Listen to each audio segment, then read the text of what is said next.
kita ngobrolin tentang tombol transpose. Ya, biasanya untuk keyboardis itu tombol transpose itu sering sekali dipikir sebagai sesuatu yang tabu atau sesuatu yang harus dihindari gitu ya. Kadang orang bilang, waduh, mau ganti nada dasar. Wah, kalau mau ganti nada dasar ya jangan pakai tombol transpose, main saja langsung, harus belajar gitu. Tapi apakah tombol transpose itu sendiri benar-benar tidak berguna atau sesuatu yang harus dihindari? Saya kira sih bukan begitu ya. Saya kira tombol transpose ya namanya saja keyboard ya fitur ya itu sebuah fitur saja gitu. Nah, untuk lebih lengkapnya ini di Wikipedia ya, transpose di music itu ya, itu artinya proses atau operasi mengubah atau menggeser nada itu ya, atau yang lebih sering dikenal itu sebenarnya transpose itu mengganti nada dasar, tapi ya sebenarnya lebih dari nada dasar sih ya, bukan cuma nada dasar saja tapi mengubah sementara ya juga bisa ya, gitu ya, dan ada bermacam-macam aplikasinya gitu. Tapi yang sering dipermasalahkan adalah kadang keyboardis dia ngomong, waduh kalau mau ganti nada dasar nggak boleh pakai tombol transpose gitu. Jadi bagaimana pandangan saya terhadap itu? Sekali lagi itu hanya sebuah fitur saja. Saya akan contohkan di depan keyboard ya. Dalam transpose, untuk kita yang bermain keyboard itu memang ribet gitu ya.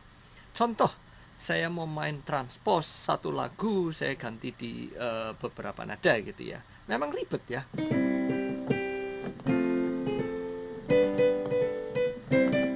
Ya, itu di C gitu ya, terus ganti ke E misalnya.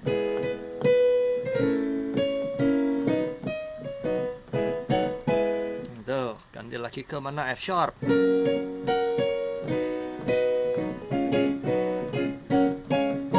Wah, ribet kan gitu ya. Ganti ke E flat atau S.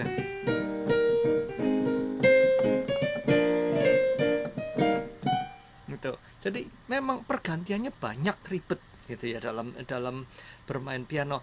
Jadi dengan fitur transpose ya, jadi kita bisa mencet saja C, tapi kita naikkan 1 2 3 4 4 langkah gitu ya. Ntar keluarnya E. Wah, lebih tinggi ya, lebih tinggi gitu.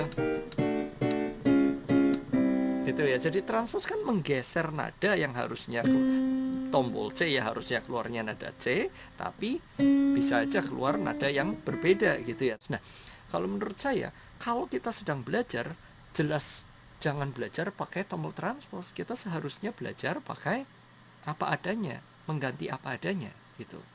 Tapi bukan berarti kita harus 100% bermain apa adanya selalu. Contoh, kita sedang bermain lagu yang susah, udah berbulan-bulan belajar, pas lagi main, penyanyinya pilek.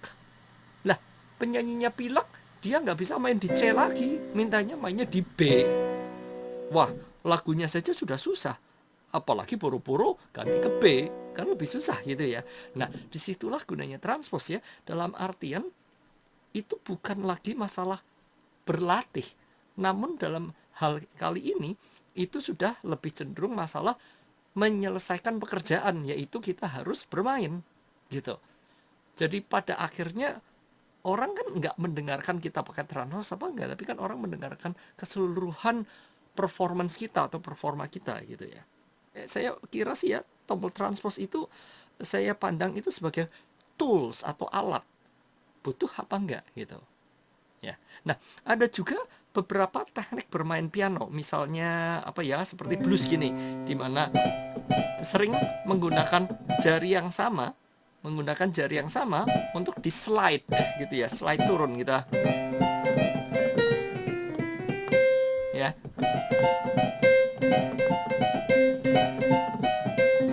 Nah, seperti hal begini ini biasanya susah dilakukan kalau kuncinya tidak pas gitu. Contoh di F saja ya,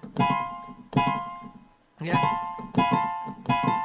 harus ganti jari gitu ya, harus ganti jari. Sedang kalau di C itu cuma bisa di slide saja. Jadi banyak dijumpai orang yang bermain blues, rock and roll seperti itu sukanya main di C atau di G gitu ya, karena memang ada kemudahan, ada special effect yang bisa dilakukan tanpa harus menggunakan dua jari yang berbeda. gitu ya. So,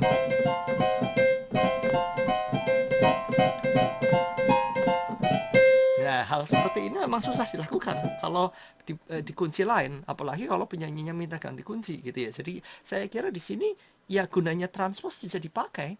Saya kira di sini fitur transpose sangat berguna ya. Jadi kita bisa memainkan semua efek-efek yang keren dari kita mau mainkan tanpa berantem sama yang nyanyi. Wah, nyanyinya ngomong, wah ini ketinggian, ketinggian. Ya sudah ditranspos saja gitu. Tapi kita tetap saja bisa main yang asik. Jadi saya tidak melihat tombol transpose itu sebagai sesuatu yang tabu bahwa oh sebagai pianis saya harus bisa bermain di semua tangga nada. Betul. Betul, saya sudah belajar itu, sudah bisa bermain di semua tangga nada. Namun tetap saja ada saat-saat tertentu di mana kita berpikir, wah, kalau ditranspos ke nada sesuatu, mungkin mainnya lebih gampang, ada efek-efek yang lebih keren yang bisa dimainkan. Nah, itu bisa bisa dilakukan seperti itu. Tapi kalau sudah ngomongin event atau performance, ya kita harus melakukan sesuatu yang terbaik, entah pakai alat bantu, dalam kali ini tombol transpose, atau langsung. Semoga videonya bermanfaat.